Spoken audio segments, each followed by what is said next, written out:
Hello everyone, and welcome to How Many Ones? This is episode 10.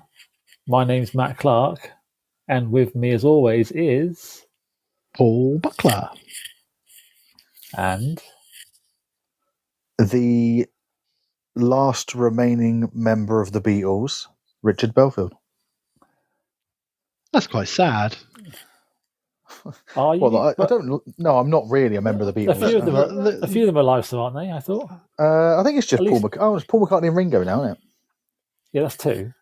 So it's definitely not the last then. It's definitely not the last then, are you? It's a nonsensical sentence. I think I would have preferred it if you said like you were their illegitimate child or something like. All right. Yeah. Okay. All right. Let's start their again. love child. I am, and the love child of Ring. Oh God, I don't even want to do that. The love child of Michael Bolton and a lamppost, Richard Belfield. Yeah, we'll go with that. Started well today, lads. Started well. Great. Really good. Welcome to the Funhouse, guys. So, everyone, today we're going to review the Helsmiths of Hashut Battletome. The Hammersmith Hardmen. Yeah, Helsmith Hardmen, because we thought we would do it now because they seem very popular. And very popular isn't the word. I think every other person's doing them around here. Pretty much. Well, I think two out of three of us are doing it. Yeah. So I will be at some point in the future, no doubt, because I know there we go. But before we get into that, any hobby, Rich? So I've built some old world stuff and played a game of that, which was fun. Played a bit of Marvel Crisis Protocol, went to a tournament of that yesterday, which would have been the 13th of December. 2025. Looked like a really good hobby at that event. Oh, it was Some fantastic. of the pictures you put back was really good. The absolute standard of painting was fantastic. I went with Matt Leons from Pro Painted Studios. Fantastic. Check him out. He said to me yesterday, I've never heard you plug me, so I'm plugging him now. I thought we plugged him loads of times. So did I. I'm sure we've said it multiple times. Yeah, I know. And the event was at Entoyment. Fantastic venue.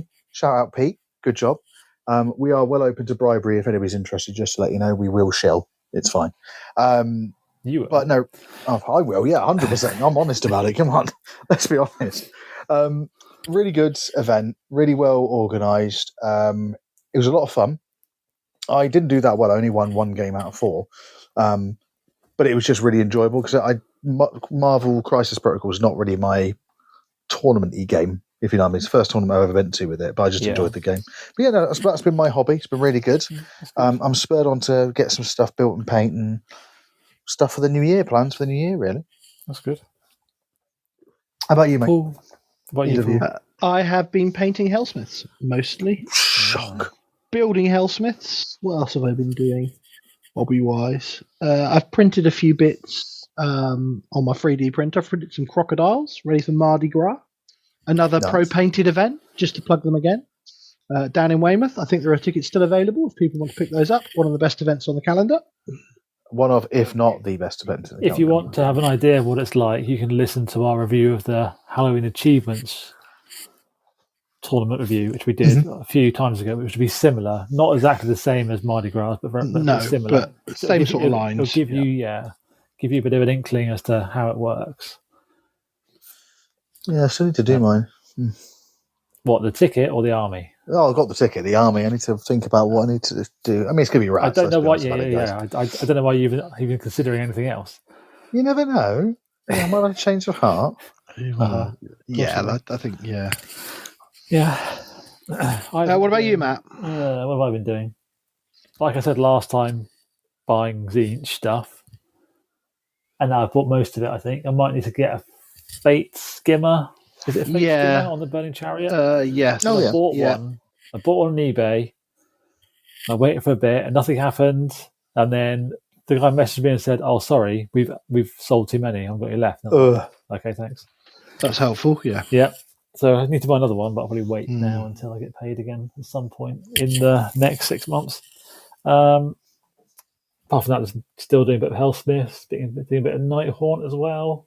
Oh, very nice. Trying to not get tempted by to do a 40k army. But, that's what happens. But yeah. So today we'll go through the book as a whole, and for your listening pleasure, we have the limited edition book, which I'll be reading from. Paul has the gamer edition, and then Richard is on the app. So we can see if there are any little differences between the three, which should be good for everyone to listen to.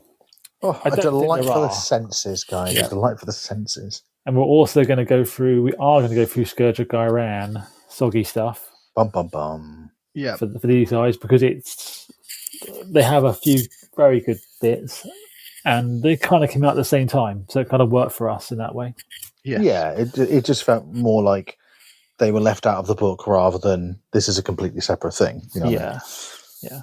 And then we'll round it up with some lists from Paul and Rich, or Paul and Rich might write one as we go along, I think. Oh, mine's written. Yours is written. Mine is now written. Yeah. Well, then you can let us know if it changes from what you hear.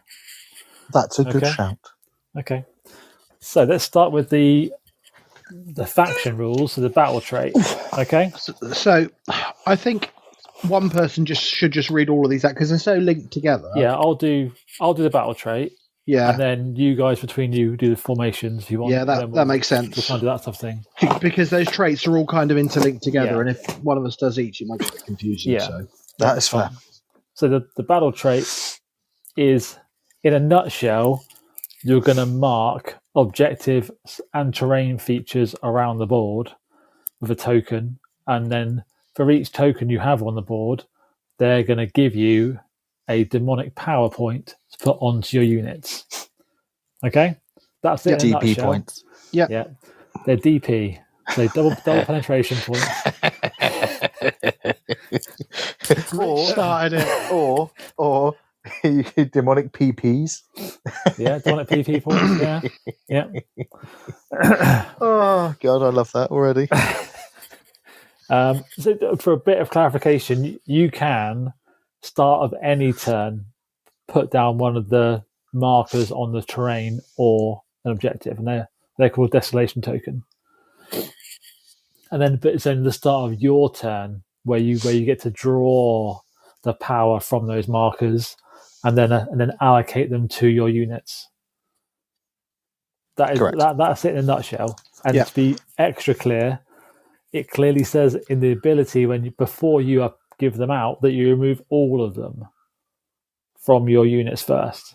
Okay? And there are other ways to get them. So you will only ever, at the start of the turn, be putting on the ones from your desolation tokens. Correct. So, okay, is that to every unit in the army? You only get X. So let's say it. I'll rephrase that. Yeah. So, are you able to do things with these demonic power points and allocate them to every unit in the army? You can allocate them to any unit in the army apart from Poggrots because they get no benefit. But it doesn't matter where they're on the board. You just give them power points. Mm-hmm. Okay, up to maximum 3. And as you guys will take us through in a second, the battle formations in the book, at least, are based on them having 3 demonic penis points. So, I'm such a child that I really like that far too much. The other battle trait they get, which is useful, is a command, which you do in any hero phase, which is a reserve of demonic power. If you have less than 3, if you have 3 or fewer allocated, you can give 2 demonic penis points to a unit. This is only to a single unit. But if you have more than 3, you can only give 1 to that unit, and the unit can't already have any. It has to be an empty unit of DPPs. Mm-hmm. Okay, all right. So, and that's the battle trait. So you can't top people up with it. No, you can't give 1. I'll give 1 to this one, and I'll use the CP to give it 2 more because I've only given 1 out. But it's going to build up slowly over the game because it's only once per turn you can desolate something. So turn 1, your turn 1, their turn 1, you're going to desolate one thing. Turn 2, you're going to desolate something else. So, and it's going to build up from there. Makes perfect sense. That's good. So, do you guys want to take us through? If you guys do the battle formations from the book, Yeah. and then I'll do the ones from You do Soggy. Scourge of Gyron, yeah. So, do you want Paul? Do you want to take us through? Do you want to do Yep. the Hashuti host? Yeah, and the castigation. Yeah, castigation, and then Rich, you can do the other two. Yeah. The other So- two. Hashut host Yeah, is called a massed legions. Each time a friendly Helsmiths of Hashut infantry unit with 3 DP points uses the rally command, you can make 3 more rolls of a d6. So it helps all your little foot guys get some more back when they rally. yeah, And then castigation battery, experimental munitions. Add 1 to the attacks characteristic of ranged weapons used by friendly Helsmiths of Hashut war machines while they have 3 DP. So basically, your mortar thing, your cannon, your shooty robot can have an extra shot if they have 3, and your, which is quite Tauruses. Tauruses, yeah, which is Yeah. quite good. The best one I think it's used from is the rocket one because that's only got 3 shots. Yeah, it So gives you 4 shots of the rocket. you're getting an extra 30% firepower there. Yeah, And that's also alongside all the other benefits you'll get from having 3 Points anyway. on them anyway. Yeah. So Yeah. Do you want to do the Bulls of the Ziggurat? the Bullfather's horns. Yeah, Right, passive ability. Bulls of the Ziggurat. Effect. Add 2 inches to the move characteristic of friendly Hammersmith Hardmen, cavalry, and monsters while they have 3 demonic penetration points. yeah, Which, to be fair, from my experience, I can imagine that being really good because those centaurs are filth at the absolute most. And then Demonsmith Cabal. Arcane Dominance. Add 1 to the casting rolls, unbinding rolls, banishment rolls, and chanting rolls for friendly Helsmith of Hammersmith Hardmen, wizards, and priests while they have 3 demonic power points.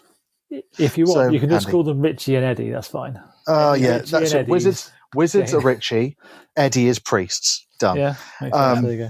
So I think, that's another one. I think that's handy. It's just a useful one, really, like especially because again, some of the wizards are quite good and stuff. And the magic law's not too bad. Yeah, we'll go through that in a minute. So they're the 4 from the book, and then you get a bonus 2 for at least the next 6 months or so. We assume with the Soggy rules, Scourge of Garan. Yeah. The first one is Domination Force, and it's called Dominion Hexes. Yeah, Dominion Hexes. So not less domination. You get to double the health characteristic of friendly non-Hobsgrot Helsmiths of Hashut units for the purpose of power through. I could see that as being handy. Not rubbish. It doesn't require penetration points, which is quite good. No. Yeah, it's quite handy for like the 1 wound stuff that goes to 2, so you can power through like other 1 wound. It strikes me that it's better to I need to make sure I can tow another unit onto that point.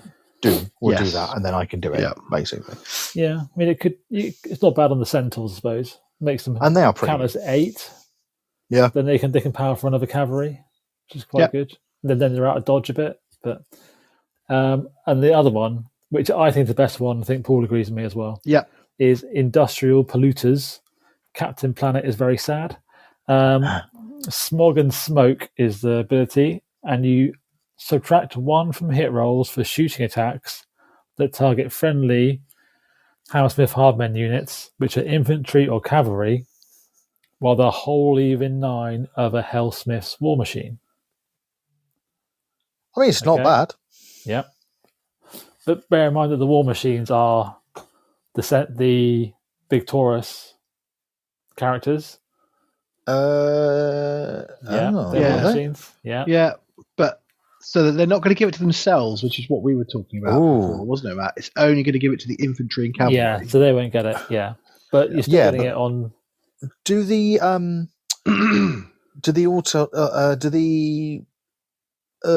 brass ball things? Do they count as war machines as well? Yeah, they're war machines. Yeah. So actually, you've got a mobile -1 to hit effectively. But yeah, for your infantry and cavalry.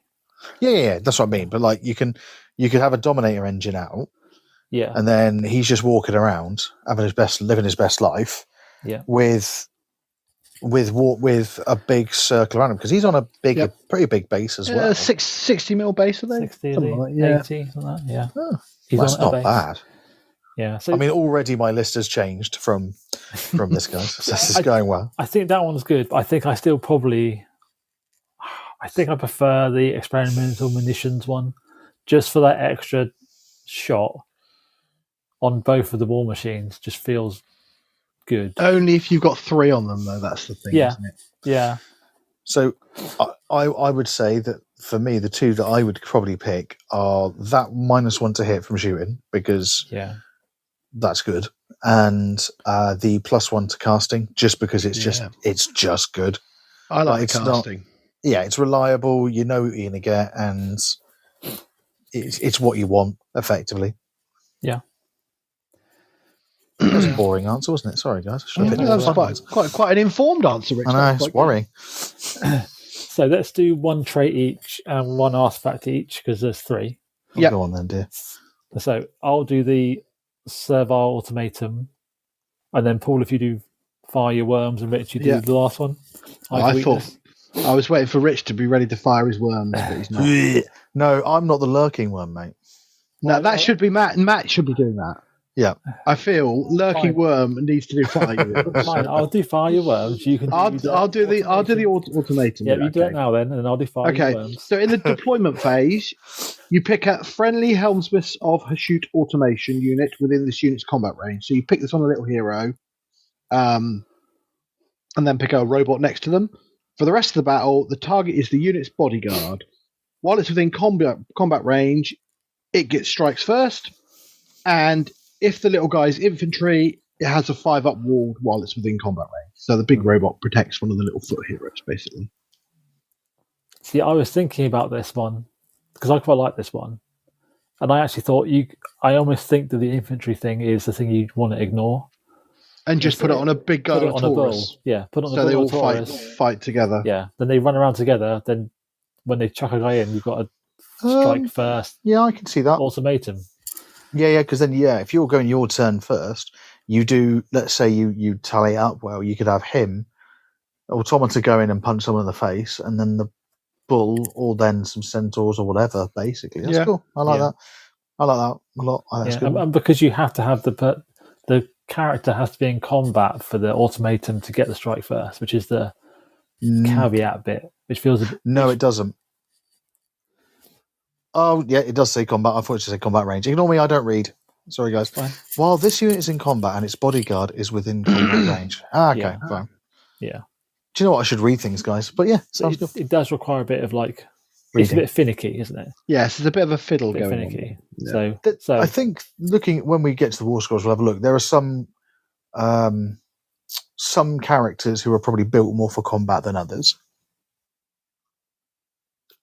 None of them are that fighty, really. They're basically wizards and priests and the despot. He's a bit fighty, but he's not super fighty. He's not super fighty. He's averagely fighty. So next one is... It's not an Hammersmith Hardman, then? No. Next one is Fire You Worms, which is the ability you do in the enemy charge phase. You're going to pick a friendly Hashut infantry unit, not in combat, wholly in 12 of this unit to be a target. Cool. So they can't be in combat, has to be wholly in 12. And then they can immediately shoot as though it were your shooting phase. You have to shoot the same enemy unit, but only 6 is hit. So it's basically 40k Overwatch, essentially. So I think it's potentially good. It's like almost like a free, worse. It is free. That's right. It's like a free, worse covering fire, or whatever it's called. Right. Yeah, but you could do both. Yeah. You could covering fire then do this. Yes. Yeah, I suppose you can get weight of shots if you pick the right unit. If you're playing the Flamer unit, it's 31 dice. Yeah. You've reinforced it. 6 or 7. And if they happen to be Ren 3 at the time, that's probably 6 or 7 damage. Yeah. That's true. It definitely has. I mean, even if you did it on the blunderbuss, it's not guaranteed to hit. But No. if you luckily Get roll a few, couple of sixes, yeah. suddenly you've killed a couple of models or whatever, and Yep. suddenly they're not as good. I think you mean blunderbussies, but that's fine. Yeah. Yeah. Okay. Go on then, Rich. My Do turn? Yep. Yeah, do an eye for weakness. Okay, this one doesn't. I can't do in a fun voice, so I'll just say an eye for weakness. Your hero phase. Pick a visible enemy unit within 18 inches of this unit to be the target. Until the start of your next turn, add 1 to the wound rolls for combat attacks made by friendly Helsmiths of Hashut or Hammersmith Hardmen. A unit that target that enemy unit. I like that. I like it. That one I is think probably that's the second. I think that's probably the best one out of those three, I think. That's the one I'm running out of Yeah, those that's two. That's good. what I'm taking. You just pick a unit you want to delete, That's basically. It. Doesn't require anything extra to do. No. It works for all of your units. Infantry, cavalry. It's good on the bull centaurs. Yeah, That's the list. That's the list changing again. It's all good. Okay. So next we've got the artifacts of power. So I'll do the scroll of. I'll just read one out and then I'll allocate one to you guys rather than allocating at the start. It feels you guys are going to try and tell me not to do them. So I'll do the scroll of petrification. Yeah. So this is a once per battle, any hero phase ability. You're going to pick a friendly Helsmiths of Hashut unit wholly within 12 of this unit to be the target. For the rest of the turn, they have a 2-up ward. They cannot use non-passive abilities or be picked as a target of friendly abilities, and enemy models can ignore them for the purposes of moving, charging, or setting up on the battlefield. That's it. So You basically become a statue. Yeah. Yeah. Which, but it's quite hard to hurt you with a 2-up ward. Yeah. It's not very good, but it is very, very flavorful for the lore and stuff. I like that. I like it for that reason. I would never pick it. Potential to be good. Yeah, you can just block up the board. Just block up the board. That's the thing is you don't. You just sit there and you are ignored basically. So you do. It's for the purposes of movement, charging, or setting up on the battlefield. If they're already in combat with them, they're in combat already. It does say purpose of movement. But does that mean they don't have a combat range? Yeah, enemy units can on the app. It says enemy units can ignore the target's combat range for the purposes of movement and charging. So there we go. So that's different to the book then. Yeah, that got FAQ'd in the last one. FAQ'd in. So basically, you just walk. So like, I'm in combat with this guy. Crap, I'm popping my. I'm now wearing a stone suit, and then everybody else just walks away. If you've got 20 like spear guys and you put them on the objective, so nobody else can stand on the objective. Yeah. You just hold it because they can't stand on top of you. Yeah. Or you put 20 spear guys in front of your shooters, but you don't leave enough room for them to put their bases the other side of your models, so they can't charge you because they can't get within half an inch. It's like a techie one, isn't it? It's a very techie one. I think if it wasn't once per battle, it might be a bit more interesting. But it's not what I'd pick. Yeah. Basically. So, Rich, then, do you want to do Crucible of Spite for us then? Oh, go on then, dear. So, Crucible of Spite, once per battle, your hero phase, not mine, your hero phase. Give up to 3 demonic PPs to this unit. However, you cannot allocate or give any more demonic PPs to this unit for the rest of the battle.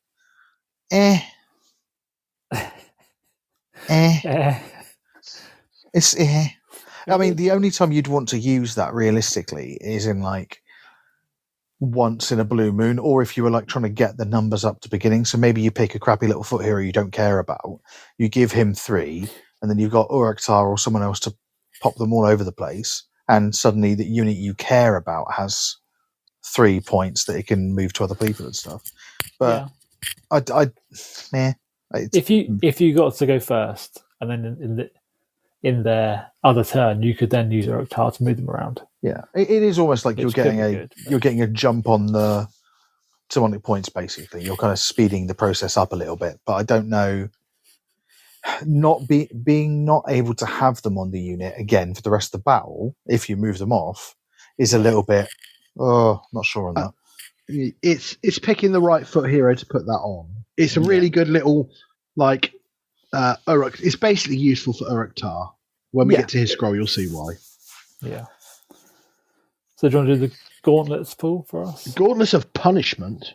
Ooh. Pick a visible enemy unit within 12 of this unit to be the target. Effect, roll a d3 on a 2-up, inflict that amount of mortal damage to the target.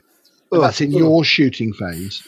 So you can just go around doing 12-inch d3 mortal wounds. Well, that's all right. Yeah, but it's the rubbish. It is the rubbish d3. Out of those three, you're probably going to go for that one. I don't know. I'm leaning more and more towards the Crucible. I think that, honestly, they're all fine. None of them are particularly amazing. No. And I hate picking anything that's once per battle, because there's always, you sit there for like 3 turns going, I can't use this yet. Oh, I need to save this. I don't know when it will come in handy. And then you don't use it. And then it's just pointless. Or you've used it straight away and go, crap, I've used that at the wrong time. And just rubbish D3, just rubbish D3. It's none of them are particularly exciting, is what I will say. No. Well, luckily for you, Rich, then, they have an extra lot of enhancements from Say the what? Scourge of Iran. So these are accursed devices, and these are enhancements for war machines only. Nice. The first one is called Greed Pistons, which is passive. When making charge rolls for this unit, add 1 to the number of dice rolled to a maximum of 3. Then remove 1 dice of your choice and use the remaining dice as a charge roll. Yep, I like that. It's quite good. Useful like a rocket thing. Well, not even that. I mean, so is it? What is it specific? It says War Machine. That was a bad joke. You're supposed to say that was a bad joke. I mean, it was so bad I didn't get it. It has to go on a war machine, right? So which means it could go on a bull. Yeah, one of the either the bulls, one of the big Taurus character ones, not Uruk-Tar, obviously, because he's named, or you can put it on your little Dominator engine. Yeah, the robots. The robot, and the robot can then charge better potentially. But you could also put it on. Oh, I get it now. Yeah. It took me a little while, guys. Sorry. But I suppose the problem is if you put it on your bull guy, he isn't going to have anything else, is he? Because you can't have more than one enhancement. Well, this isn't an enhancement. It's on a specific for war machines. Is that? Oh, because that's the same as a mount trait, isn't it? Really? Maybe you can then, because it's like a mount trait. Yeah, you can put this on. It's a mount trait basically for any war machine. So then the big bull Taurus guy could have that on him, and then something else. Yes, like I weakness or something, or whatever. Yeah, because that's picked by. It's different. It's called different things, so you can have as many as you like. Yeah. Yeah. Okay, that's a bit more interesting. Yeah. Okay. So does one of you want to do overdrive switch? I don't even know if Rich can read it. If she's got I've got it. I've got it up on Rich. Yeah. I'll do it on the screen. I'll do overdrive switch then. Overdrive switch. So once per turn, army reaction to you declaring an attack ability for this unit. For the rest of the phase, add 1 to hit rolls for this unit's attacks, including those made with companion weapons that target an enemy within 9 of it. And then each time an unmodified hit roll for an attack is a 1 damage point to this unit after the attack ability has been resolved. Wards cannot be made. I like that. This is really good because shooty robot's range is less than 9. Yeah. So it works on all its shots. Works on the fighty robot, so you can still go all out defense on them, and they get +1 to hit. And it's pretty good on the bull Taurus things because the companion weapons are getting +1 to hit. Yeah. And you could, if you hold on, I've just had a thought. I've had a brainwave, guys, and it's dangerous for anybody in the room. Where was it? We saw about. So, would you be able to use that and the? Where was it? Something about a +1 to wound. Where was that we saw? Eye for weakness. Eye for weakness. Yeah. Could you use that and eye for weakness at the same time? Yeah. Because eye for weakness is your hero phase, and then you could Right, this attack ability. And then you could use the formation to give you +1 attack in shooting if you've got 3 demonic power points. So you're getting +1 Well, attack in shooting. The +1 to wound is only in combat. Fine, weakness okay. is +1 to wound in combat only, not Right. shooting. Okay. Well, that's still not bad. The other negative, which is kind of a spoiler for later, is I'm pretty sure that the Dominator engine that shoots hits on 2s anyway. Yeah, probably does. It's good. It's good if you're counter shooting with it. It's great for covering fire because you're back to 2s again. Yeah, whatever it is. Well, again, you could use this on the bull. Yeah. Which is what Paul said a minute ago. I might have to edit this episode now because of what you just said. No, basically what you're doing is you ask me to think, and I can't think and talk and listen, all right? I'm like a chimp holding an oboe. Nobody knows how I got it, and nobody knows what to do with it. Oh, no, I should have gone for the Simpsons thing of the monorail. It's fine, anyway. So can you take us through Breath of Contempt then, please? Yes, I can. Then I will pay more attention. All right. Breath of Contempt. This war machine has been fitted with chambers that store excess steam under pressure that can be released in scalding gouts at nearby foes. Declare, pick up to 3 enemy units in combat with this unit to be the targets. Roll a d3 for each. Oh, you made me read this one. On a 2+, inflict an amount of mortal damage onto the target equal to the roll. Basically, 3 crappy d3s. Woo! Yeah, on different units, though. Yeah. It doesn't say that. Pick up to 3 enemy units to combat with this unit for your targets. Yeah. Roll a d3 for each target. It says 3 enemy units. You could pick the same unit 3 times. That's 3 enemy units, isn't it? No, that's me being rubbish and trying to be gamey. Doesn't work. All right, Brandon. Mate, this isn't 7 brood terrors. It's fine. Yeah, well, so it's a +1 to hit one, isn't it? Really, out of those, I think. I mean, they were all quite cool. Yeah, I don't know actually. The dice, the charge one's quite good. I don't think that's dreadful. No, I think it is useful for the Dominator engines because they are fast, but not that fast. Well, I'd be tempted to do if I was doing it that way. I would pick the greed pistons on a bull, not on the Taurus guy. Big Taurus. Yeah. And then I'd have the +1. I'd have the strike first thing on it. So if you have the Dominator engine being closer, so it can get into combat, and then you're next to it, you're going to get a strike first Dominator and that, and it's a bit more consistent. Don't know, maybe. Yeah. As a thought, it's only a thought, which I shouldn't have. Okay. So let's go through the spells. Yep. So their unlimited one is called Hateful Fractures.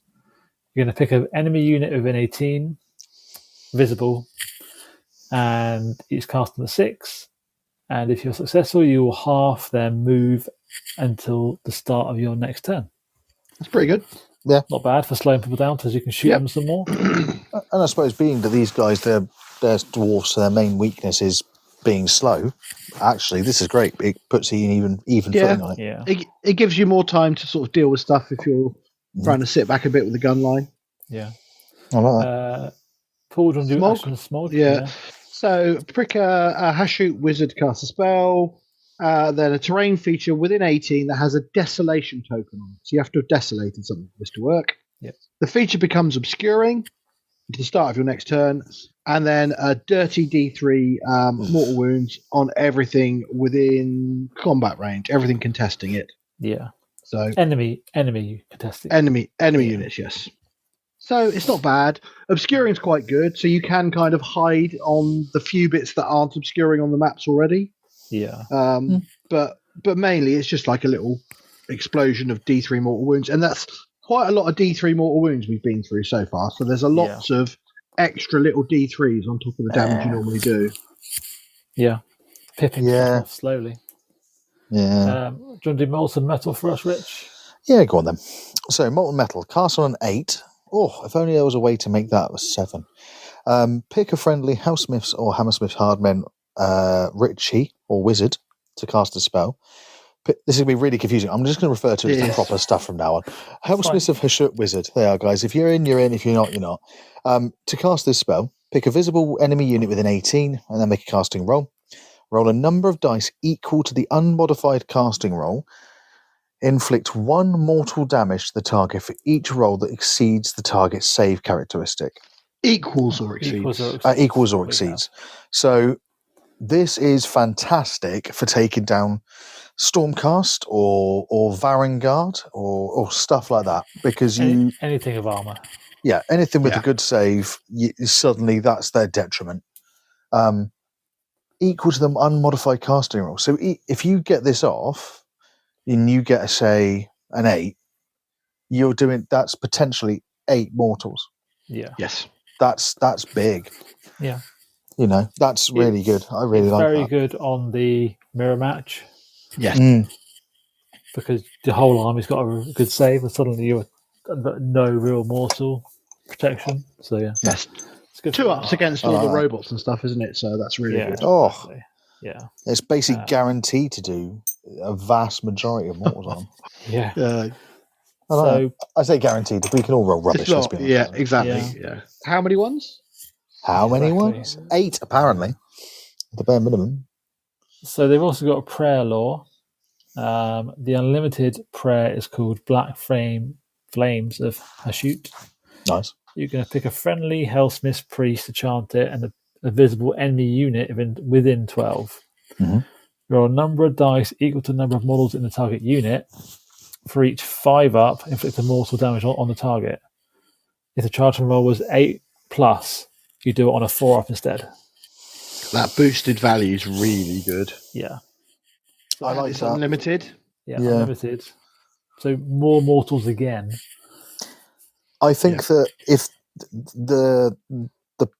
the level of prayer points you need for that is good as well. I think if it was like you need 5 and then if it's more than a 10, then that would be almost like I would never do it. But for that, I mean, when you realistically, 8, you can probably, touch wood, reliably get that in 3 turns, and then you'll 2 probably if you got the bonus. If you're counter praying and stuff, and you're lucky. But also, there's a couple of bonuses for the priest. For the priest, yeah. So it could be really good. I actually quite like that. Extra spicy.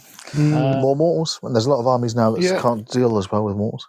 Next one is Furnace Blessings. Paul, do you want to do that for us? So pick a Hashut priest to chant the prayer. It's a value of 4. And then pick a friendly unit wholly within 12.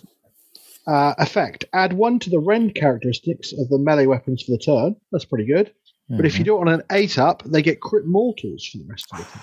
Absolute filth. I love it. That is quite good. And they're in addition. So if you get on 8-up, you get plus on rend and crit mortals. Yeah. So if you don't roll the 6s to hit, you still get the rend on them. Which is nice. Love it. That's very good. Where's Grant? Honestly. I'll do the last one, guys. I'll treat myself. Back of the pack. Leave the pest to last. I get it. So, Storm of Obsidian Shards. Cost 5 points or prayer points to do it. We pick a visible enemy unit within 18 inches of the target to be the target, and then make a chanting roll. Inflict D3 mortals to the target, and subtract 3 from the target's control score for the rest of the turn. If it was a 10+, you can pick another unit to do it.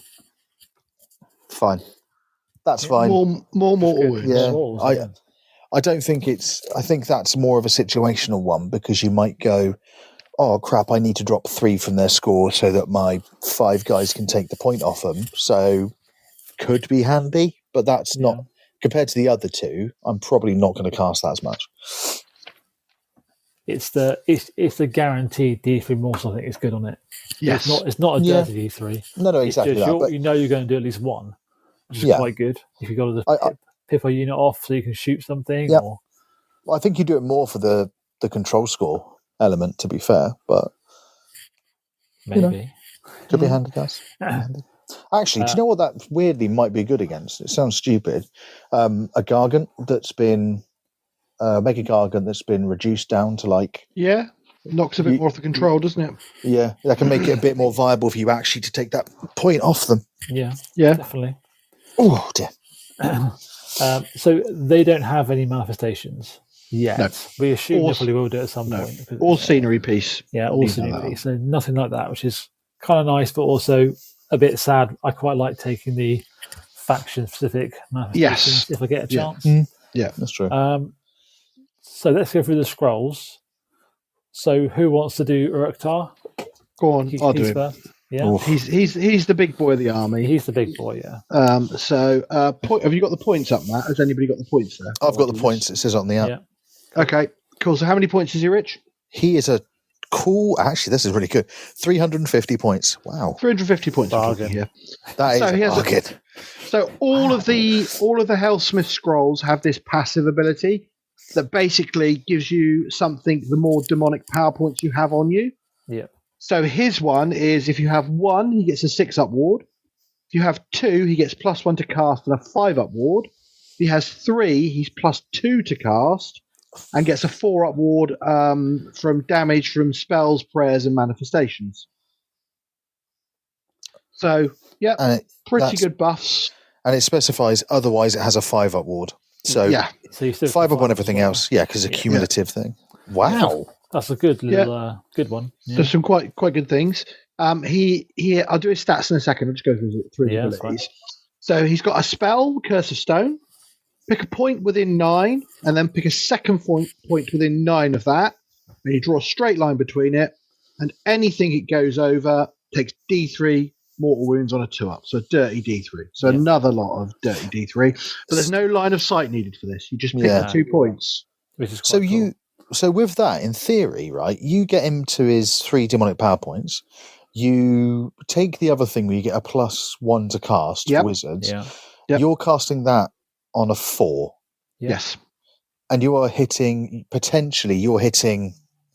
what? I don't even know. I don't even know how many units you could fit in there. 4 units if Yeah, they're all 3, in that 4 line. units. Yeah. for a 4.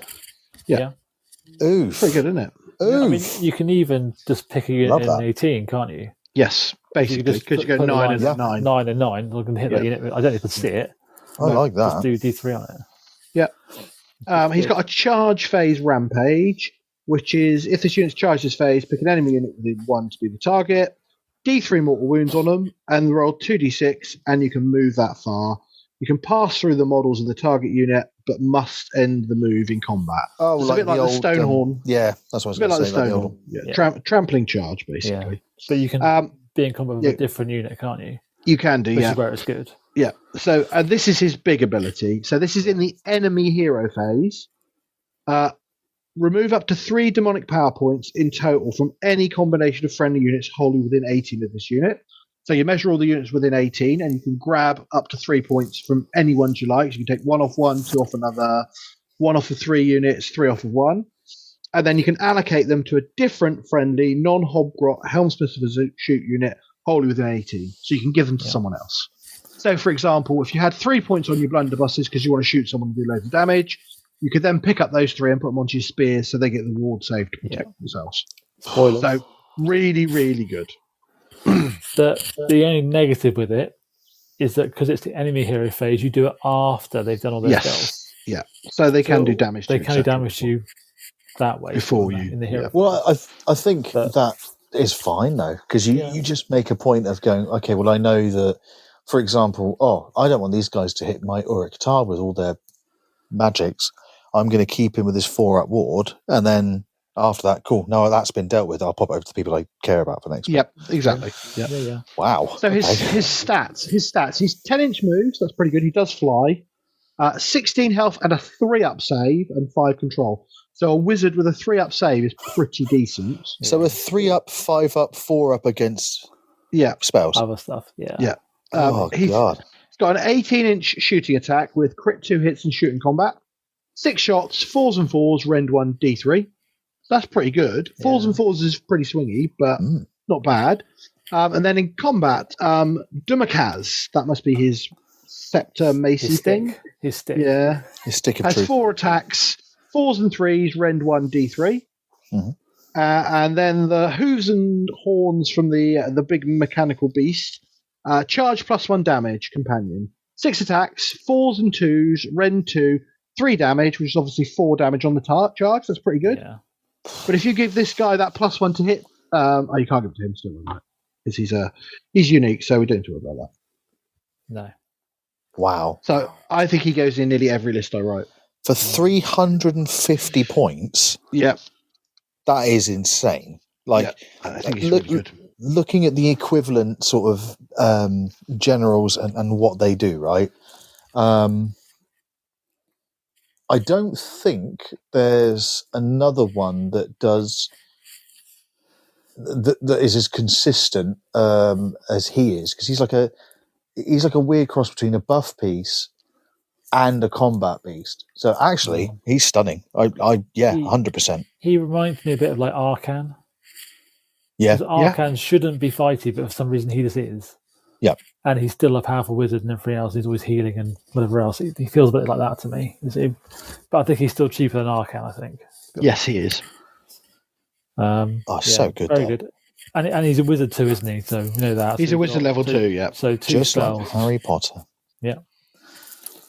So the Demon Smith on Infernal Taurus is the unnamed one you can take instead of taking Uruktar.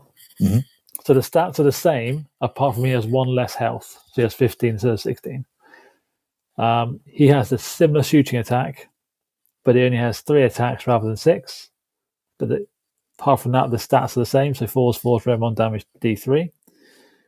He has an Infernal Staff that he hits you with in combat, and that's 3 attacks. 4s, 3s, Rem 1 damage D3.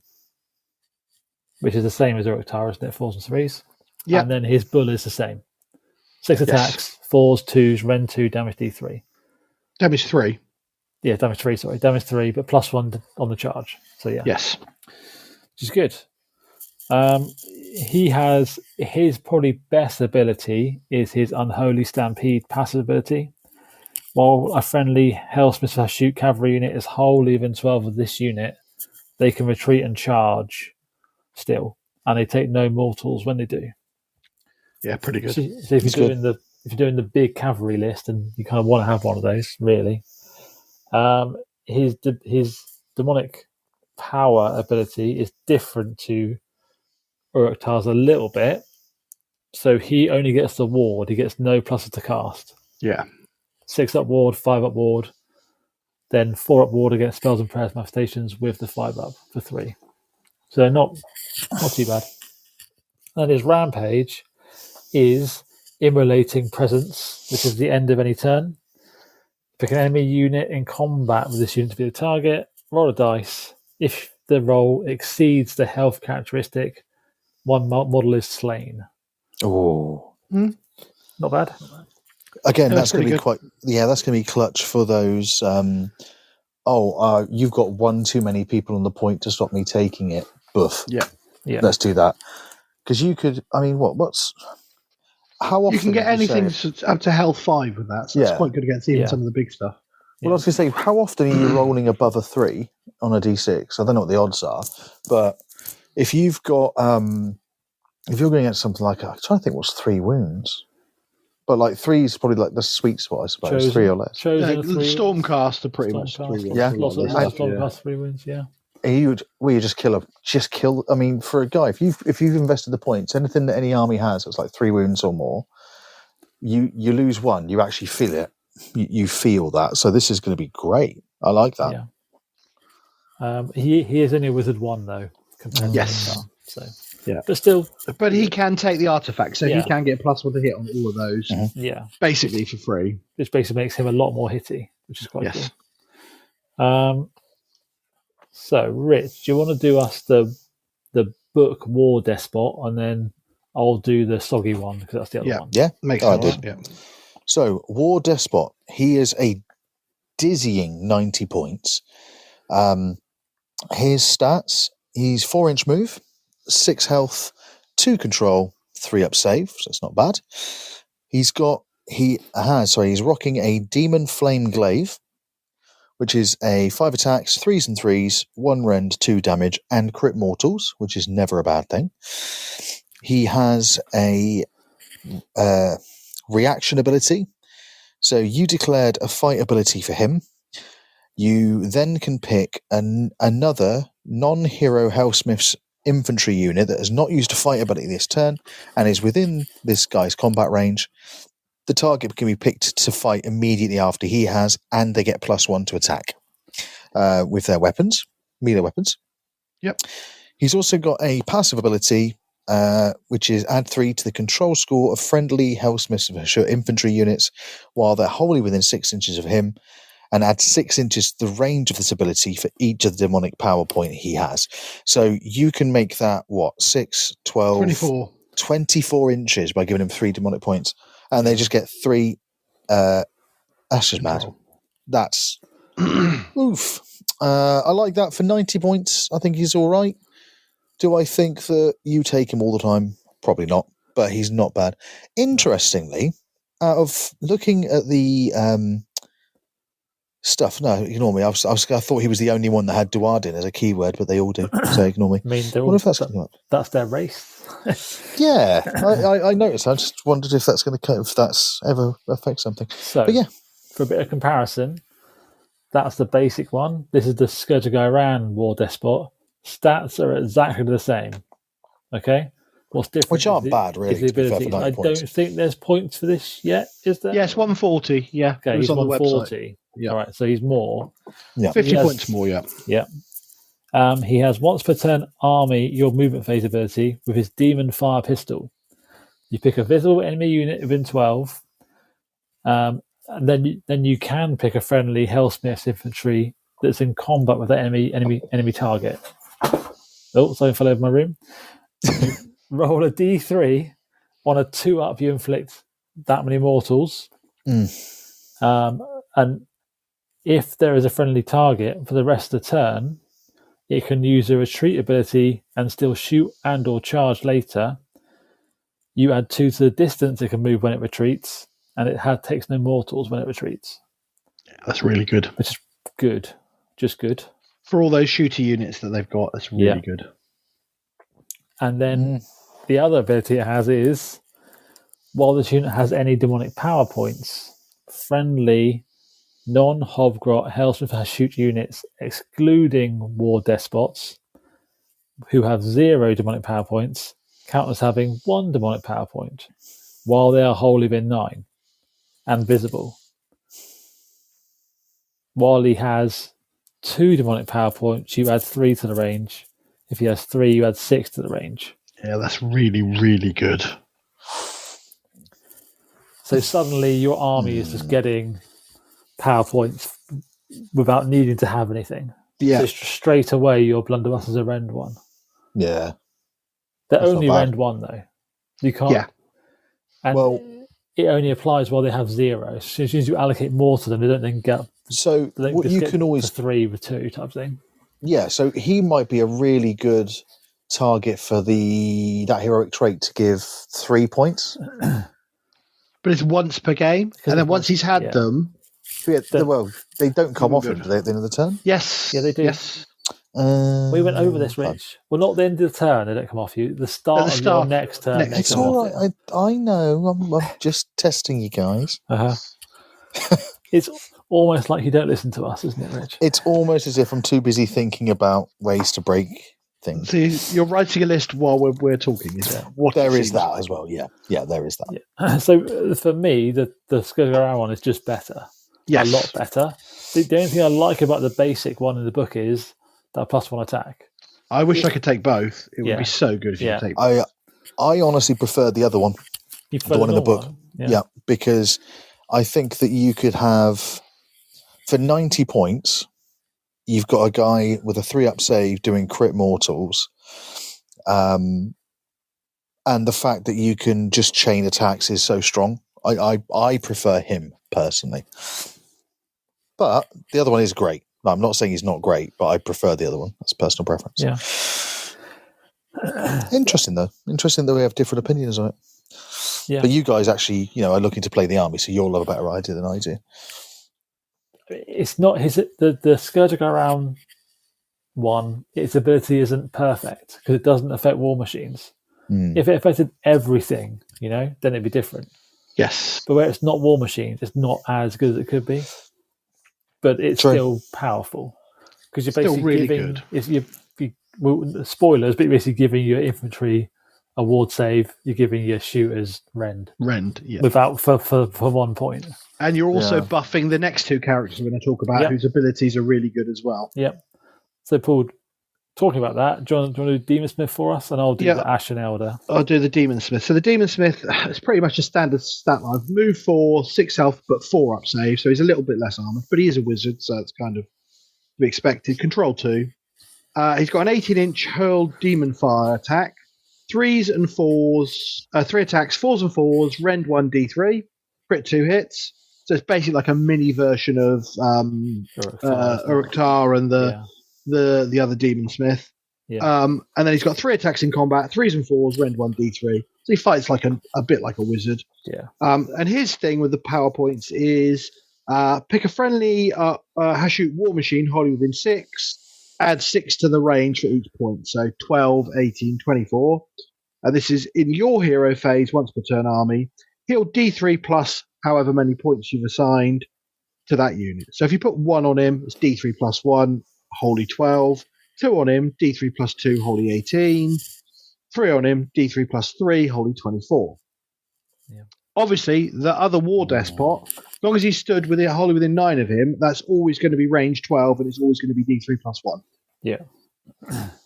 That's all right. Maybe I'll change my mind on that guy now. Yeah. That's good.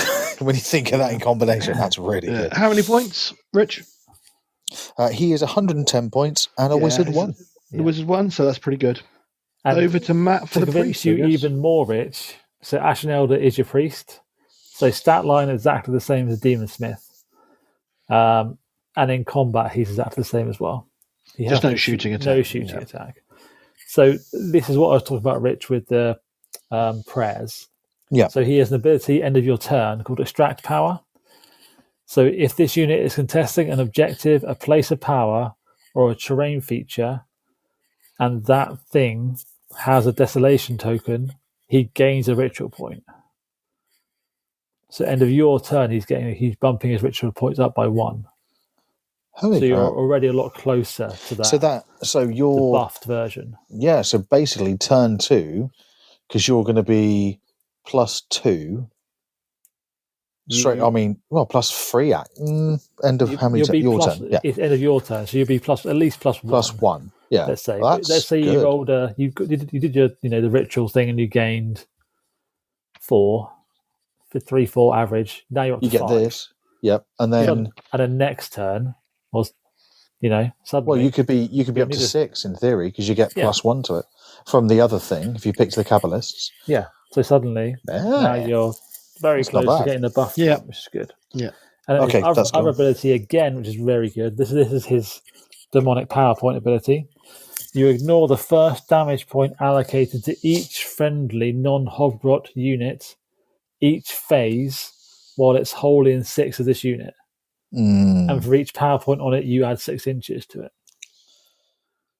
So suddenly, with that despot, he has 1 power on him. So that's all your units within 12 of this guy. Ignore damage each phase. I mean, you basically kind of just want to give points to the. Gee, that's good. You give 1 to the despot, and then suddenly both your little wizards and the priest. He's only priest 1. Yeah, but still, it's good. I can kind of see a world where you end up having Uruk-tar and a cross between like maybe 2 priests and 2 of the demon smiths and 1 of the despots, and then because they're all relatively cheap points wise. I mean, the Ashen Elder's 120, and then you just have infantry. I could see that being a thing. You could well just do like a little castle list of infantry, and especially because they're once we get to them, the infantry is pretty good. Yeah. But next, for your listening pleasure, we're going to do the Infernal Razors. They're not Gillette, sadly. But Paul, do you want to do the blunderbusses? Yeah, so they're both called Infernal Razors. One's armed with blunderbusses, one's armed with flame hoons. Just do both, Paul, because they're exactly the same, aren't they? So. Yeah, so both 4-inch move, 1 health, 4 up save, 1 control. They're quite easy to kill. 4 up save, 1 health. Yeah. Not super survivable.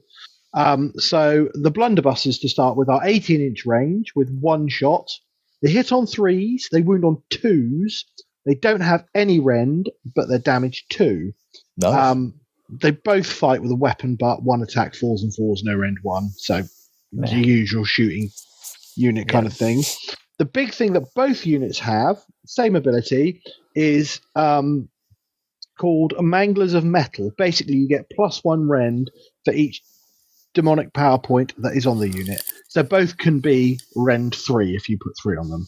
So all of a sudden, 11 shots from a reinforced unit, 3s and 2s, rend 3, damage 2. Pretty flipping good, isn't it? Yep. Very good. So, and they both kind of get a debuff in the shooting phase. So the blunderbusses get, if you target all your attacks at the same thing, roll a dice and add the number of models slain. If it's a 6-up, strikes last for the rest of the turn. So you shoot a big unit of stuff, you can make them strikes last quite easily because you'll probably kill quite a few. Yeah. And then the flamethrowers, the flame hurlers have, they have to target an infantry unit with all their attacks on a 3-up, subtract the roll from their control score. So you can take the control score down with them. They are 12-inch range with shooting combat. So they shoot in combat, the blunderbusses don't. And they're 3 attacks each at range 12. 2s and 4s, rend dash damage 1. Yeah. So again, reinforced unit, 31 shots. 2s and 4s, rend dash damage 1.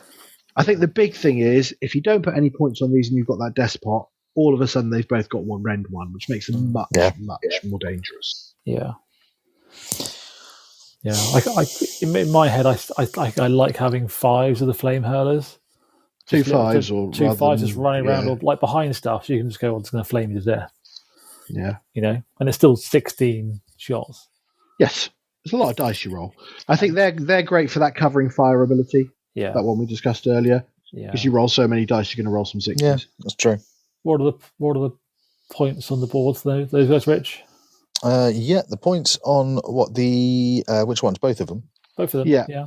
So 110 on the blunderbusses and 100 on the flamers. Yeah, so pretty cheap, isn't it? Really? Yeah, it's just cheap.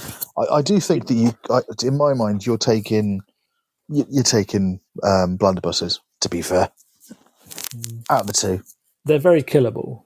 Both units, they're not going to survive that long. Once something gets into them, they're going to die. Yeah. Well, like you said before, though, if you did use that, if you did have a unit of infantry and use the scroll thing. Or a big thing, you can keep them alive. I like that. Yeah, the scroll's good for them in some ways. Yeah. Yes. So, joy of joys, this army also gets some Hobgrots. My favourite scroll in the book. Huh. They're called Hobgrot Vandals, with a Z at the end, obviously, because that's how you spell Vandals. They are the fastest infantry in the book because they move 5.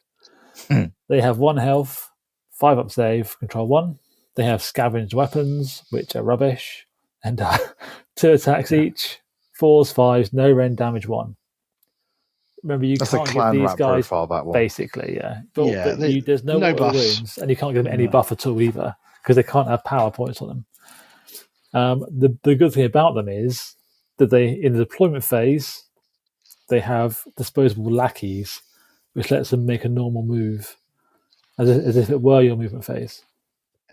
So you can just get these guys up the board or close to an objective or a train feature, then you can then desolate it. Yeah, early doors. Early doors. Or even just take an objective early if you want to. Yeah. Anything useful, which is where they're good. Yeah. And they're cheap, Rich, aren't they? Yes, 70 points for really 10. 10? Yeah, so mega cheap. So you do want a couple of units of them, really, just to... Well, they're your screen, aren't they, to protect your shooting? They're screen, and they're just there to be annoying.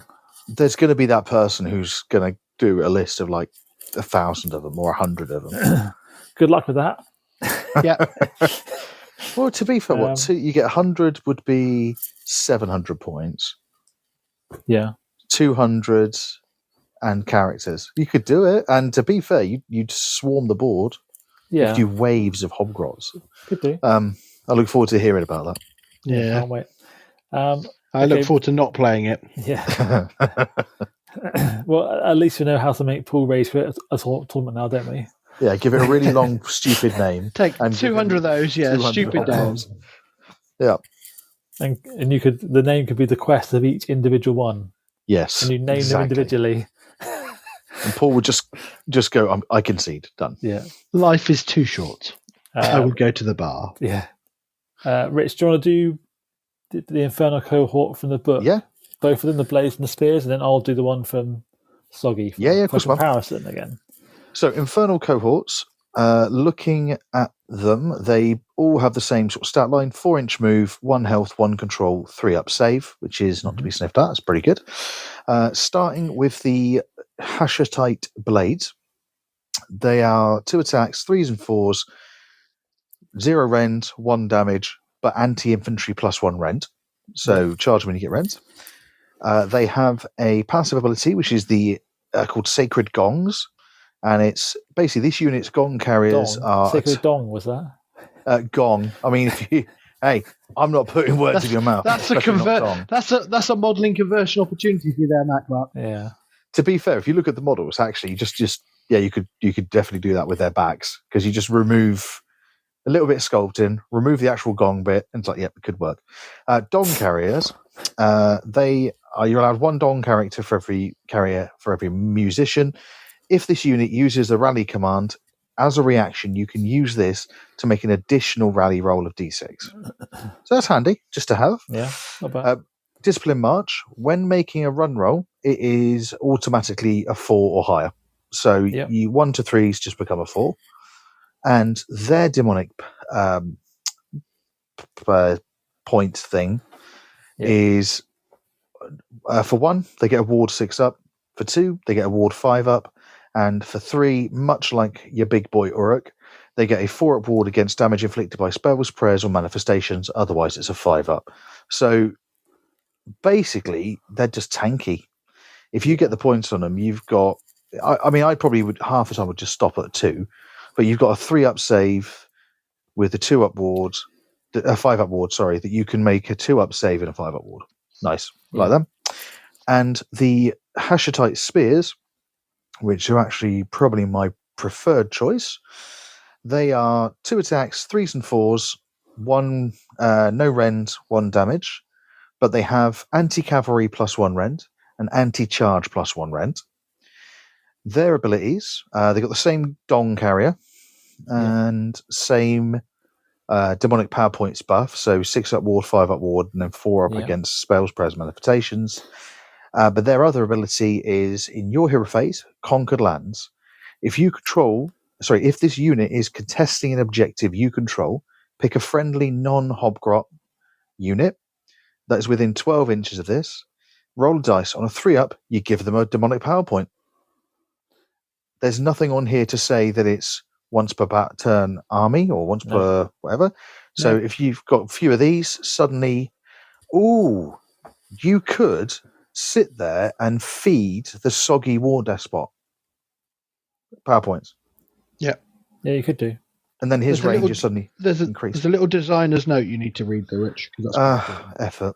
You cannot make more than 1 roll for each objective in each turn, regardless of how many friendly units with this ability contesting that objective. I think that's still fine. If you've got in a lot of the battle plans, you start off with 1 in your territory that you can get a hold of, and then 2 further up. So turn 2, you could start using this to be really useful. These guys, so the Spears, which are the ones I've just finished, are 110 points. The Blades are 100 points, and both are units of 10. I think that is super cheap. Yeah. I definitely would go with the Spears, though, in my opinion. Hold your horses, Rich. You've got to hear about the next one still. There's a version of the swords, Yeah, there's another version of swords. So this is the alternate version of the swords, which is the soggy one. Stats are the same, weapons the same. Okay? As is the gong is different. Yeah, it is. It's different. Yeah. Sorry, the what? The dong is different. Thank you. There is when you get 2 rolls with it, and you only remove the dong carrier if you roll it on modified 1. That's very nice. Different. So they come back more. Their resilience is the same. Demonic resilience doesn't change. Their different ability is they have a once per turn army end of any turn ability. You pick another friendly non-Hobgrot Helsmiths infantry unit, or one of the shooty war machines, so the rockets or the Tormentor Bombard, which is within 12 to be the target. And you can remove 3 models from this unit, the Infernal Cohort. And then if it's infantry, you return a number of slain models to the target equal to the number of models you removed. If it's a war machine, you heal that many points. But models removed from this unit by its ability cannot be returned. How many points is that? Are they for that one? Paul, can you remember? I think 120, I'm going to say. I don't like that as much because, yes, you've got one unit you're killing and feeding to other ones to make them stronger, but you don't need to worry about the war machines because you've got the demon smiths. Yep. And these guys, fine, they're 3-up save normally with a 5-up ward or whatever. I'm all right. I would probably stick to the normal ones, but personal preference. For me, it's the spears all the time, I think. Yeah. I still think it's the spears for me. So this ability's created a bit of a weird thing. Yeah. Because you remove the models, but they don't count as slain. They're just removed. Yeah. Right. So, say you're playing someone with the treasure thing, and you put your treasure onto these guys. Yeah. You could just remove the models until it's gone, and then they don't get the treasure because it's not slain. Yeah, potentially. Ooh, it's a bit of a weird one. Huge, though, won't it? It must. It's got to be. I would have thought, but it is a bit. It's a bit weird at the moment. I have to say. Okay. I mean, I still don't think I take. There might be a thing in the core rules that says removed models count as slain, but I'm not sure there is. I can't remember. Yeah. But up to 3 models. Can you remove them even if you've got no target to allocate the heals to? No, because you wouldn't be able to resolve the ability. Yeah. Okay. That's what I was checking. Because if that works better, if you could just go, 3 gone, 3 gone, 3 gone. You only need something within 12 to do it. You don't have to have anything wounds on the thing. So you can still remove the 3 models and then because it's what is it? Remove up to 3. Yeah, return a healer number. Yeah. So that's not. It's very wordy. If you're being cheeky, yeah. But that's still going to take you what 1, 2, 3, 4 turns with a minimum unit of 10. Yeah. Yes. So arguably, it's not that good for that ability either. No, I think but it's just quite good for returning stuff. But I'd go with spears still. Yeah, I like that, Paul. That's handy to know though, because there's little things like that I don't always pay attention to, or anything I pay attention to be fair.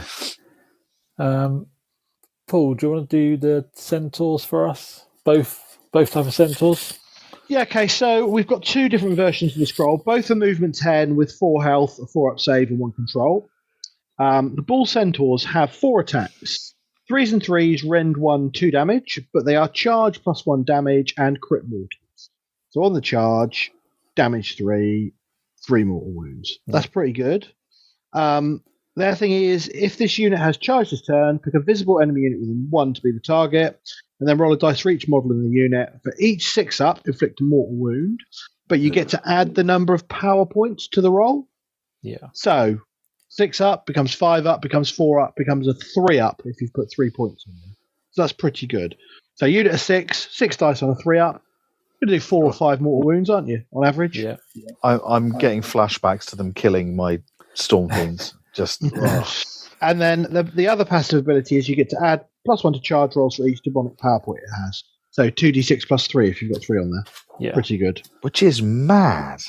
And if you've taken the Balls of Ziggurat, you're going to put 3 on them because you want the +2 move. Yes. So that's really good. So suddenly you're move 12 +3 to charge rolls. Yeah. Well, yeah, so there's 15-inch charge because you can't. There's no limit on what you can declare. Yeah, exactly. So you could, in theory, 24, 27. You can get a long way. Yeah. Isn't that across the board basically? If you're lucky. Yeah. Oh. The Sentinels have the same charge ability with the points. Yeah. But they only have 3 attacks each. 3s and 3s rend 1, 2 damage. But they're anti-cavalry +1 rend, charge +1 damage. So against Cav, they're flat rend 2, damage 3 on the charge. So no crit mortals on them. No. But if they counter-charge, they get strikes first. So you've got to work out to get them in the right place, but potentially you could be striking first for those guys. Yeah. What's the points? All right. Yeah, Bull Centaurs 190, and the Anointed Sentinels 160. I Okay, mean, so 30 points. I know what I'm picking for the extra 30 points. Bull Sentinels Yeah, it pretty feels like much it, most of doesn't the time. Yeah. Yeah. I feel like the anointed ones should have had the same number of attacks. Attacks. If they'd had 4 Really? attacks, I think Then suddenly I'd be it's like, oh, thinking about it. actually, Yeah. Ren's 2 damage Yeah. against 3. There's a lot of Ren's 2 cavalry around at the moment. Yeah, There's a lot of suddenly cavalry like, around. oh, Yeah. those cavalry, aren't they? It is nice that the Anointed have something, or to see something that gets a real benefit out of countercharge. Yes. Getting strike first, you suddenly go, well, actually, hold on a minute. I'm going to stay away from those guys because I know that if he's got 2 points left on me, if he gets his charge in, suddenly they're going to run in and do some damage. Yeah. So those Sentinels, if you can get that prayer off for crit mortals, then they become pretty decent because they get the same crit mortal ability and their Ren 2 base, Ren 3 versus Cav. Yeah. All of a sudden, then they start to look quite good. Tasty. Yeah. And I think I prefer those models as well. That's the other thing. The Sentinel models are really cool. Are they? Does the +1 to charge count when you're doing a counter charge as well? Yes. Yeah. It's a passive. Oh, okay. That's suddenly a bit sexier, actually, because then you've got, yes, I'm going to counter charge. I've got +3 to it. What do you want to do, mate? Yeah. I feel like if they get cheap enough, points-wise, I reckon you can see like a unit of 6 that's at the back waiting. Yes. Yeah, 130. And you guys charge in. The big unit, suddenly they counter charge in, they kill half that unit charge. All of a sudden you go, Uruk-Tar, I'm going to take 3 points off here, put them on these guys. And they're going to counter charge you. Yeah. And now you're dead. Oh, God. Sexy. So they're 2 big artillery-style war machines. Let's go through them. And then, Rich, I'll let you do the Dominator engines. We know you're a Dominator yourself. Right in up my street, sir. So the first one we'll go through is the Death Shrieker rocket battery.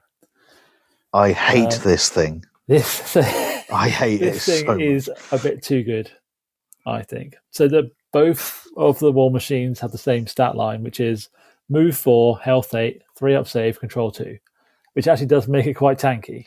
Yeah, 3 up save on a war machine. Health 8 just sat there for a while. Yeah, and especially if you've got one of the little demon smiths just sat there healing it every turn. Yeah, definitely. So the rockets are range 24. You get 3 shots. They hit on a 4. Meh. Wound on a 2. That's good. Ren's 2. Damage D3 plus 2. Pretty good. But they're also anti-monster and anti-war machine. So you're Ren 3 against any monsters and war machines that you shoot. So in addition... no, go on. Sorry, go on. I was going to say, just for context, what save does Archaon have? 3 up. 3 up. Oh, so he's saving this on 6s. Yeah, or 5 up with all up defense. Ah, good. Right. Yeah. Wow. Luckily for him as well, it has a once per turn army your shooting phase ability. So your shooting phase only, called Hungering Flames. For the rest of the turn, the damage characteristic of the rockets is 5, as long as you target a monster or war machine. Pretty good.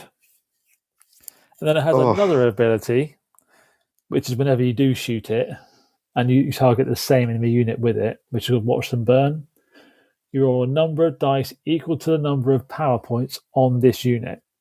For each other enemy unit within combat range of the target, you roll a dice, and on a 3 up, they take a mortal.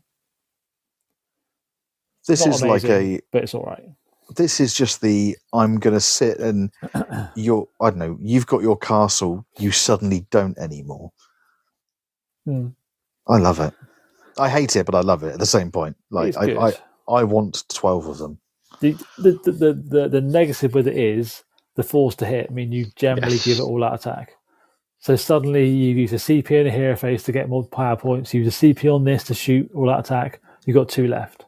And you're going to use those 2 for counter charge for your sentinels. You could also use, because it's a war machine, you can have that ability to give one of them +1 to hit, can't you? Yeah, so you've got to be within 9 for it to work. Right. But, okay, fine. So yeah, that's not as good. That's fine. Bloody hell. That's a good unit. Yeah, it is good. 140 points, by the way. Yeah, nice and cheap. And then, Mad. I mean, if you just had like 3 of them, you don't really mind rolling 4s, do you? No, you You've don't. got 9 dice. Because you average sure I'll out kill to something. 4 or 5. You Yeah. just kill a unit and just kill it. Done. And that's it. You just wipe stuff out. Yeah. I mean, there is a chance you'll just fluff, but on the generally most games, you're going to... The problem with it is that you take 3, only one of them's a damage 5. Yes. But if you're shooting normal units, you don't care anyway, because they're not monsters. So yeah, even if you're shooting at monsters without that ability on them, it's still minimum 3, isn't it? Yeah, exactly. Yeah, you're still doing 3 at Rend 3. Like, if you've got 3 of them, again, take an Archeon example. Oh, well, actually, no, let's take a Gargant, right? So the Gargant won't have a save. One of them does 15 damage. The other 3, let's say, take minimum of 9. Yeah. You're suddenly doing, potentially, you're killing it. Yeah, you're killing a Gargant. 32, 3, is it? Yeah, it's got like a couple of... So it's got basically dead, isn't it? It's basically dead. Yeah. That is... And you just got to do that once each turn, and you basically like just wiping them out. Yeah. Oof. Oh, I like that. Yeah. Sorry, yes. So the other one which you can take is called the Tormentor Bombard. Its ranged weapon is range 30. Pretty good. It has 4 attacks, 3s, Rem 1 damage, D3. It's anti-cavalry and anti-infantry. Pretty good. Yeah, most things in the game. Yeah. It also gets +1 to hit if it shoots a unit which has 5 or more models that's more than 12 from it. So generally it's hitting on 2s. Because most units have 5 or more models, realistically. Oh, God. If they're cavalry or infantry. Yeah. It then has another ability.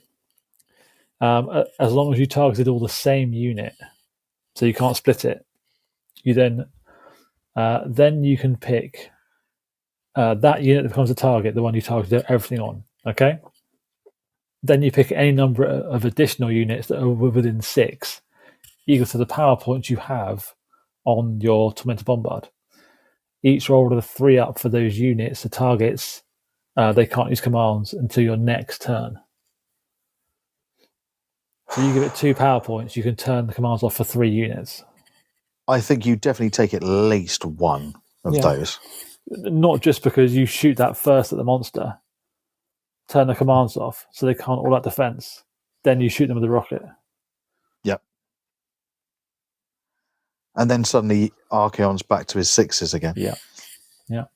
Oof. The biggest downside to this is if you kill the thing you're shooting at, because then it doesn't work. Yeah. That's fair. But I think with the damage it does, it shouldn't. If you pick, if you pick the right target, you should be okay. I mean, you've only got 4 attacks. I mean, unless you take the formation that gives you an extra attack. But then it's still good. And both of them have melee weapons, which is 3 attacks, 4s and 4s, no rend damage 1. Exciting. And this one's 130 points. They're both just really good, I think. Yeah. I just have rocket batteries. I wouldn't even bother with a bombard. No. No. I just like turning off commands, and I like getting... Yeah, but I can't roll 3 infantry. ups, so it doesn't matter. Yeah. It's a valid point. I suffer that same fate. So, Rich, do you want to do the last 2 scrolls for us? Do you know what, mate? I think I'll do the last 2 scrolls for us. Thanks. So that's kind of guy I am. So we're looking at the Dominator engine. One has Bane maces, which means you have to talk about him like this. And one has immolation cannons. So we'll start with Bane maces. 6-inch movement, 10 health, 2 control, 2 up save. Yeah. 4 attacks. It's just mad. 4 attacks, 4s and 2s, rend 1, 3 damage, and +1 damage on the charge. Yep. It has a once per turn army combat phase, any combat phase. If this unit is in a combat with any enemy heroes, it can use 2 fight abilities this phase. After the first is used, however, it has strike last for the second one. Now, if it is, the rest of the phase, and can only be picked to use the second fight ability if it is still in combat with any enemy heroes. So basically, you just hit the non-hero stuff around it. Yes, correct. And its passive ability for the demonic power points, you gain +1 move, +1 inch movement, and +1 of its attacks for each demonic power point. So you are movement 7 9 attacks. with 7 attacks, 4 damage, absolute filth. Yeah. Love Again, it. the only weakness is the hitting on 4s. Yeah, which is why you take that +1 to hit thing. Yeah. Because you don't really want to have to all out attack it and then be -1 save. You want to be able to all out defense it and go, I'm a 1-up save. Hurt me if you can. Unless you've got some mortal wounds, you probably aren't hurting me much. Yeah. Oh, and you could chuck it with the thing, the bodyguard thing, so it's getting +1. So it's getting strike first. Yeah, potentially. Oh, I like it. So the other one is the immolation cannons. So same stat line, but it's got 8-inch range shooting, 5 attacks, 2s and 4s, 1 rend, D3 damage. It's got shooting combat and anti-cavalry +1 rend. Yeah. It does have a combat fight attack, which is 3 attacks, 4s and 3s, 1 rend, D3 damage, but +1 on the charge, just because. And what's that melee weapon called, Rich? It's called Horns and Pummeling Strikes. Yeah. I'm going to dominate you with my horn. Yeah. He has a couple of abilities, just because you don't get enough. He's got the same one we said before, so the +1 move. It's +1, but it's +1 attacks. Yeah. So it's not +1. Shots. Okay, so he's so he goes up to 8 shots. 2s and 4s. Oh god, right. Yeah. And then he's attacking with 6 attacks. Now read the next ability. I am. His shooting your shooting phase. All must burn. Pick any number of visible enemy units within 8 inches of this unit to be the targets. For the rest of the turn, add 2 to the attacks characteristic of its immolation cannons for each unit picked to be the target of this ability. But each time this unit uses a shoot ability, it must target each of those units with at least 3 of its attacks. So you go up to, for each unit. So this is different. Ours is really different. Ours just says passive. Yeah. So I think you've got the updated one. Because otherwise it doesn't work when you're covering fire because you can't get extra attacks because you can only shoot one thing. So that's why it says and it says your shoot phase. Yeah. So in theory, I don't know. You chuck him into the. He's got a 2-up save. You don't even mind doing this. You chuck him into the middle of combat or something. He can shoot in combat anyway. So let's say there's 3 units, you're getting 6 extra attacks, plus 3 from the demonic power points. So that's going to be 9 extra attacks. You could be up to 14 attacks and just pick minimum of 3 attacks on each unit. Mm-hmm. It's a bit filthy. Yeah. So points-wise, the Bane Maces, 170, and the immolation cannons 190. Yeah, I like both of them. I like them both. I think they both have a place. Good. Yeah. Although that cannon one with the extra ability to get that many attacks sounds a bit sexy. Yeah, especially the cavalry and you suddenly rend 2. You just mince everything. Oh my god. Yeah. Well, even like let's say you're going against Varangard, right? Suddenly you've got 7 attacks against a unit of Varangard, rend 2. Yeah. So that's not bad. No. So that's the Battletome. It is. I suddenly feel like I need to take out a small loan. Yeah. I did. I'll give you a loan. Don't worry. Oh god, why does that sound so ominous? I'll give you a loan. Sign it online. So I did have a look at the stats for them. They've really only been out like a month and a bit, and we can't find any one tournament that they have done well at yet. But they're kind of have some stats, didn't you? Middle of the pack, like 46-48%. And I'm pretty sure that's what didn't Matt Rose say that's what he wants for like all he He wants all armies to be Yeah. around that really anyway. So it sounds like they Yeah. are living up to expectation at the moment. But I'm sure there'll be some sort of weird, disgusting combo someone will find eventually. I think they're an army that you've got to play a lot. They're not a pick up and just go and bully people and auto win 4 games Are they? because you've got a broken list. They're a grower, not a shower. Is that what you mean? Yeah, they're what I would call a high skill floor, high skill ceiling army. So you've really got to play them a lot, and you've got to know what you're doing to get the most out of them. Yeah. But when you do, they are really good.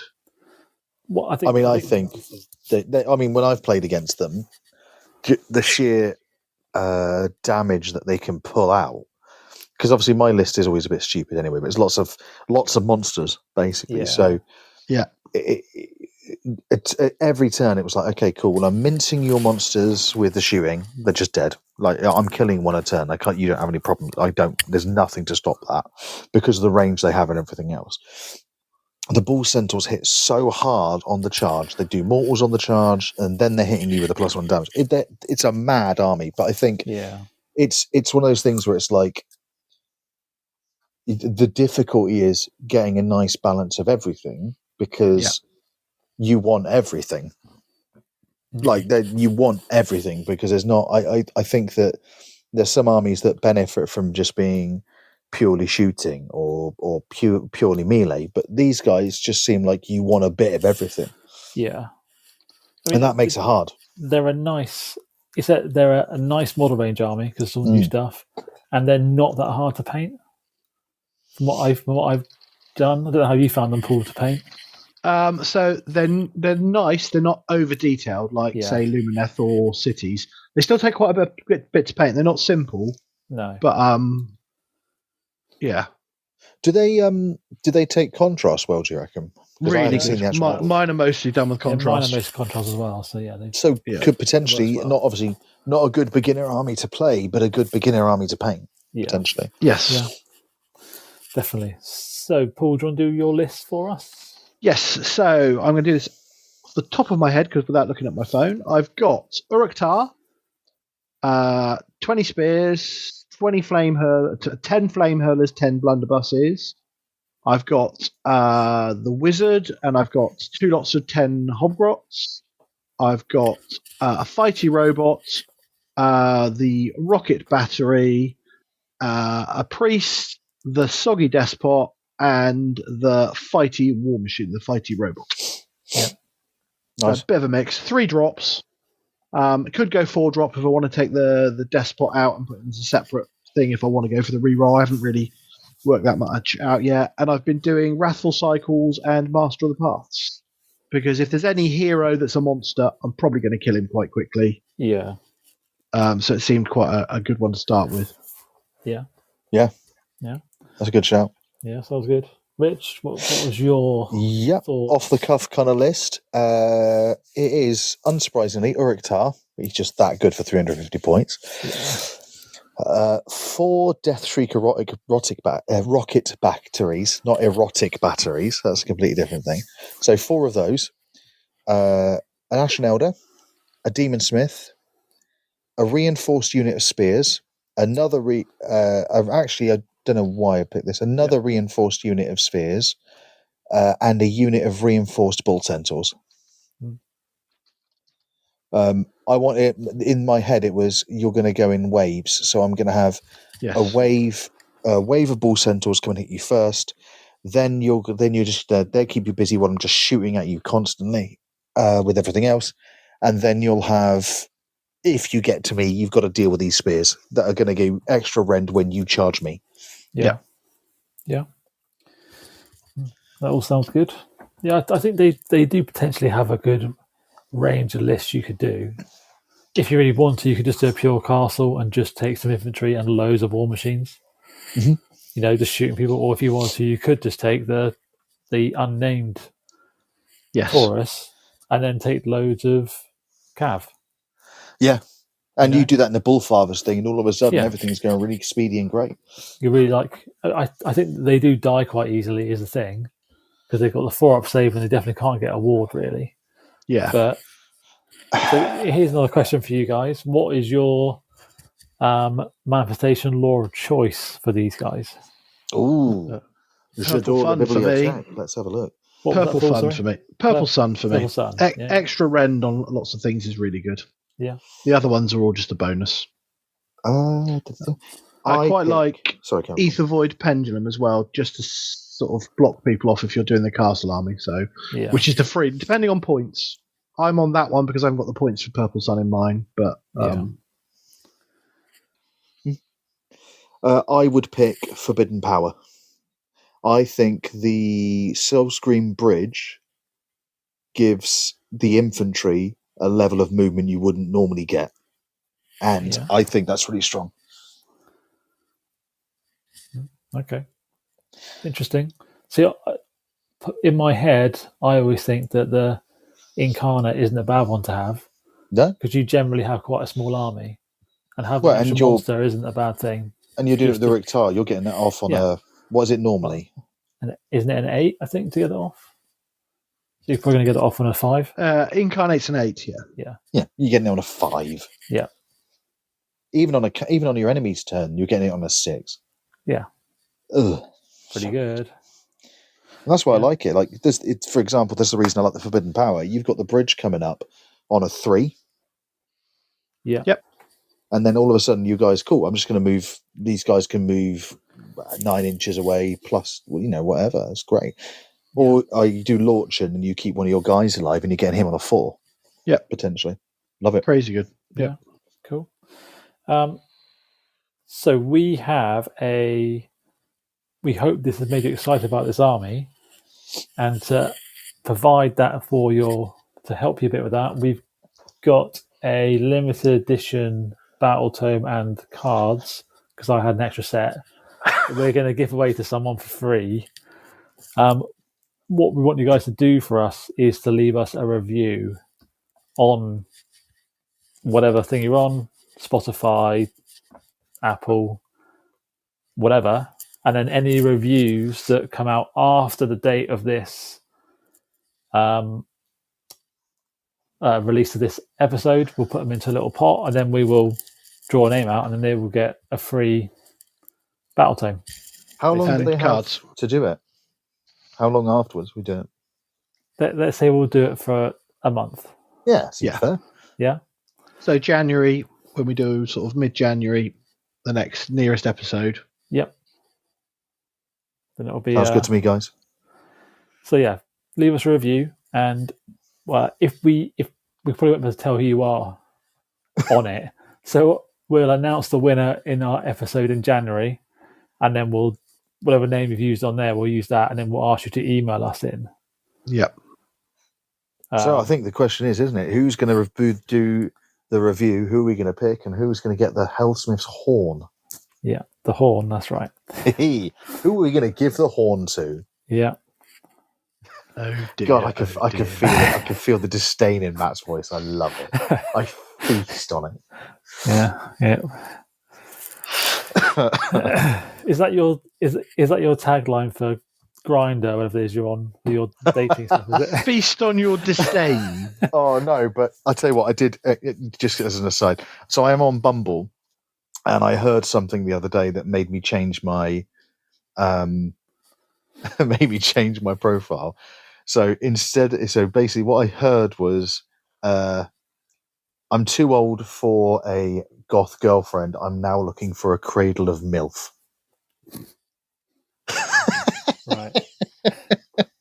Oh, I loved that. That made me smile. I enjoyed that far too much. It's quite funny. Oh, it sounded like you found that funny, didn't it? That's quite funny. Okay, so yes. So like we said, guys, leave us a review. That'd be great. Thank you. And we've only got one more question left to ask. Matt Clark, what have you been looking at on the internet this week? Yes, Lurking Worm's internet perv. Talk to me. It's not perving, is it? It's all I do. Looking at stuff online like everyone else does. Yeah. Well, not in the same Christmas way that soon. everyone does. If I do it the same way everyone else does. So it's Christmas soon, so I've been looking at, I've been Googling presents, haven't I, for people? Oh, yeah.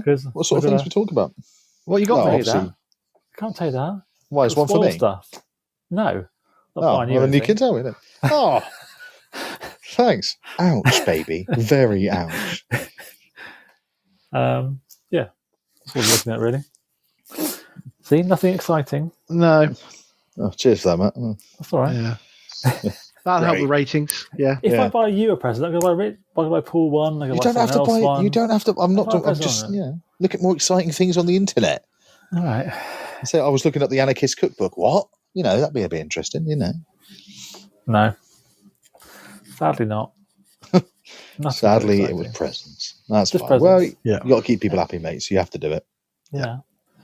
So that'll do us for today, I think. Not too long a review. That was quite good. Wait for the whole one. That'll probably be a long one. Yeah. I would argue that it's Put your feet up for that not one. long enough, guys. Not long enough on this one. Who doesn't want to have this sultry voices tickling their eardrums? Yeah. I was pleased that went the way it was. I will put contact details for us in the description of the podcast episode. So if you want to get hold of us, you can use that. There'll be an email there you can use, and our X, whatever it is, Twitter handle, whatever. Yeah. Because they're the two we've done so far. Makes sense. We will try and start putting a bit more stuff on there if we can, but no promises because we're all very busy and very lazy. Yeah. Do you guys want to add anything else before we say goodbye? Nope. I think we've got maybe one more show before Christmas or near to Christmas to go, haven't we?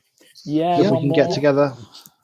Try and do a little end of year one if we can. Yeah. It'd be nice, guys. Yeah, and obviously, as we said, I think the only thing I'd add is, as we said before, if you guys want to hear something specific or something interesting you want us to do, tell us, get engaged, let us know.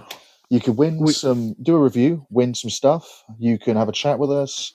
We're all very approachable. Even, in fact, to be fair, it'd be nice if you guys have listened to this and you bump into us at a tournament, say hi.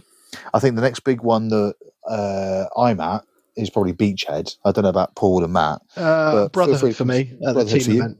Yeah. So you've Brotherhood in Firestorm or Beachhead in Bournemouth in in January. February. Yeah, I'll get the right month. Get there, Rich. Yeah. Come and say hi. Let us know you've heard it, and it's just nice to have a chat and whatever. We've also had people asking to come on the podcast, haven't we, Rich? Several people. We have. Devon Destruction. We're going to make them fight to the death to see who deserves to be listened to. Yeah. That's what I reckon. This is news to me. That's because you were lurking on the internet, mate. We did tell you. No, we've the ever vivacious Mr. Mark Colwell was one, and I can't remember the other one was. Paul, you know. I believe Mr. Hassel was talking about it. Oh yes, me from last episode. Go back and listen to it if you haven't listened to it. And you'll understand why I said that. But yes, the only other shout out I suppose is to again Mr. Matt Lyons and Pro Painted Studios for all your Pro Painted studio needs, like tokens and measuring thingies, and also trophies, multiple game systems. You can look at anything. Not just Matt. Let's be Not just fair. Matt. Sorry, I forget young Jen as well. Not her name isn't Jen as well, but Jen as well, who is obviously part of the business as well. And Entoyment, lovely venue. Recommend it to anybody if you're looking at going to an event or looking to plan an event. Have a chat with Pete or Gary. Well worth it. Lovely venue. Please, guys, give us money. Or stuff. We'll take stuff. To be He's fair, got no shame, has he? Yeah, He's got no shame. we all knew what I wanted when I got into this. I want stuff. We don't want money, anyone. We don't want money. We don't have to account for anything or think that we're some sort of weird profit organisation. We're not. So no, do not give us money. Fine. All right. I'll tell you what. If you're going to give me money, Don't give Rich money. Don't give Rich money. Just buy me a coffee or something. That'd be nice. I'll do with that. Yeah. Or give me some models. Well, actually, don't give me models. I've just had to clear loads out. I haven't got any space. Oh dear. Right. Well, that'll do us then. Thanks for listening, everyone. Cheers, guys. Have a good one. See you next time. Bye. Bye.